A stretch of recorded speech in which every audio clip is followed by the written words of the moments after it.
আসসালামু আলাইকুম রহমতুল্লাহি ওয়া বারাকাতুহু।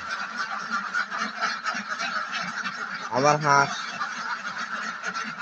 ঘর থেকে বের হওয়ার জন্য খুবই অস্থির হয়ে গেছে।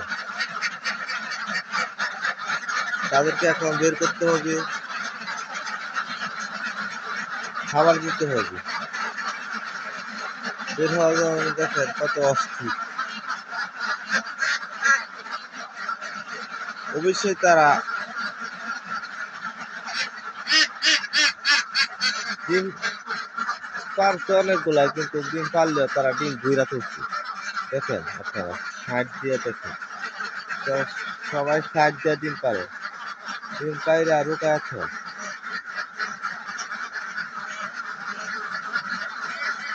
আমার ফর্মটা এত বেশি টাকা খরচ করে করা হয় না, মাত্র 10,000 টাকা খরচ করে ফর্মটা করছি।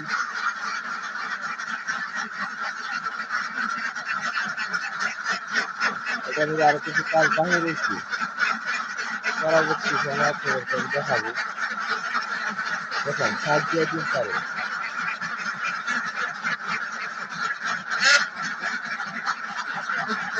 একবারে সাত দিয়ে দিন পারে, তারা দিন পাইরে আগে তো আছে। দেখেন এই যে অবশ্যই 2 মাসের ভিতরে সব জায়গায় দিই এটা রোপা আছে। এগুলো এই 2 মাসে রোপা আছে।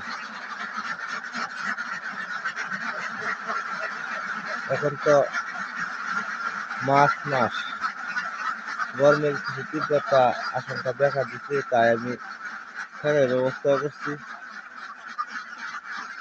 ফ্যান আছে।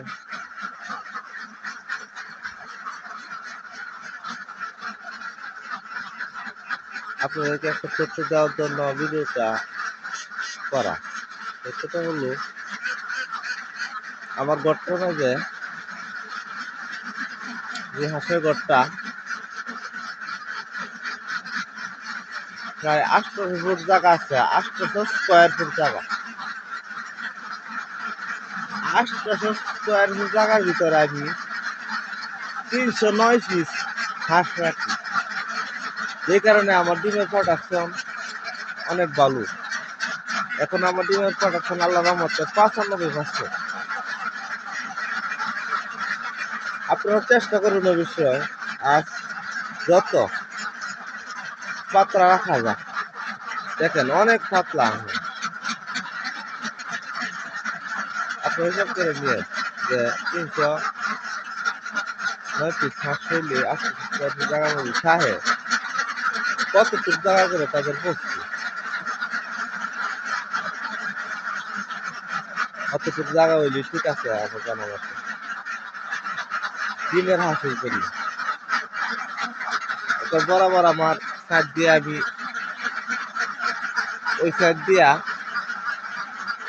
আমি ড্রেন করছি, ড্রেনের উপর দেয়া খেয়ার কোটা দিয়া দিছি, এখন এসে তারা ডিম পারে।